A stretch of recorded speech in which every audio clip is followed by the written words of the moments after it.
கோவை மாநகராட்சியில் இன்றைக்கு புதிதாக ஏகமனதாக ஒரு மேயர் தேர்ந்தெடுக்கப்பட்டிருக்கிறார். அவருக்கு எங்களுடைய வாழ்த்துக்களை தெரிவித்துக் கொள்கிறேன். குறிப்பாக மாநகர்மன்ற உறுப்பினர் அவர்களுக்கு அனைவருக்கும் என்னுடைய வாழ்த்துக்களை நன்றியை தெரிவித்துக் கொள்கிறேன். அந்த பணி சிறப்பாக செய்வதற்கு நாங்களும் அவர்களுக்கு உற்ற துணையாக இருப்போம் என்று தெரிவித்துக் கொள்கிறேன். வேற ஏதாவது கேட்டால் அதாவது சிறப்பு திட்டங்கள்ல கோவைக்கு நம்முடைய மாண்பு முதலமைச்சர் அவர்களே இந்த கோவை மாநகருக்கு நிறைய பணிகளை செய்ய வேண்டும் என்று எங்களுக்கு உத்தரவு தந்திருக்கிறார்கள். ஏற்கனவே முதலமைச்சருடைய உத்தரவின் பேரில் 300 கோடி ரூபாய்க்கு மேலாக சாலைகளுக்கு மட்டும் ஒதுக்கப்பட்டிருக்கிறது. எனவே குடிதண்ணீர் திட்டம் குள்ளூர் 3 திட்டம் அதுவும் இங்கு நிறைவேற்றப்பட்டிருக்கிறது. 24 மணி நேரம் 60 வார்டுகளிலும் குடிநீர் 24 மணி நேரம் கொடுப்பதற்குரிய பணி புதிய மேல்நிலை நீர்த்தேக்க தொட்டி கட்டப்பட்டிருக்கிறது. 3 இடங்களிலே கட்டப்பட்டுக் கொண்டிருக்கிறது. எனவே கோவை மாநகருக்கு அடிப்படை தேவைகளை செய்வது மாண்பு முதலமைச்சர் அவர்கள் எங்களுக்கு நிறைய உத்தரவு தந்திருக்கிறார்கள். நிச்சயமாக நிறைவேற்றுவோம். இப்போது வந்தபோது மாநகர் மன்ற உறுப்பினர்களும் தங்கள் பகுதியில் என்னென்ன பணிகள் செய்ய வேண்டும் என்று அமைச்சர் முத்துசாமி அவர்களிடம் என்னிடம் சொல்லியிருக்கிறார்கள். மாண்பு முதலமைச்சருடைய உத்தரவு கேட்டு அதையும் நிறைவேற்றுவதற்கு நாங்கள் பாடுவோம்.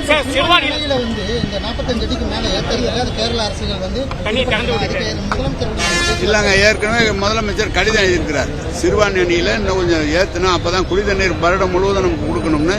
அது 2-3 டிஸ்பியூட் அவங்ககிட்ட இருக்கு. நீர்வளத்துறை அவங்களோட கேரள அரசோடு பேசிட்டு இருக்காங்க. ஆலியார் பக்கம் இருக்கிற அந்த இது பூரா பேசிட்டு இருக்காங்க. எல்லாம் ஒட்டுமொத்தமா பேசுறாங்க. ஏன் நீங்க அப்படி விருப்பப்படுறீங்களா? ஏங்க ஆட்சேபனை ஏகமனதா தேர்ந்தெடுக்கப்பட்டு வந்திருக்காங்க. அவங்க பகுதியில் இந்த வேலைகளை நிறைவேற்ற வேண்டும் என்று சொல்றாரு. பொதுமக்களுடைய தேவையை உடனடியாக நிறைவேற்ற வேண்டும். நீங்களா சொல்றீங்க. அதுக்குதான் அந்த மாதிரி இதெல்லாம் ஏங்க அதெல்லாம் ஒரு பேச்சா? நீங்க ஒரே நிமிஷம்.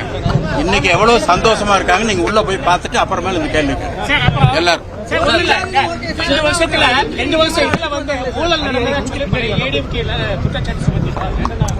சொல்லுவாங்க.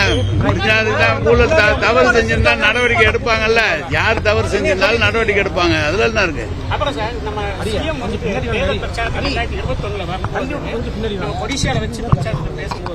திமுக ஆட்சிக்கு வந்த 6 மாசத்துல முதலமைச்சர் வேலுமணியை கைது செஞ்சு சிறைக்கு அப்படின்னு சொன்னாங்க. ஏன் உங்களுக்கு வழக்கு போட்டிருக்காங்க, எல்லாம் போட்டிருக்காங்க. வணக்கம்.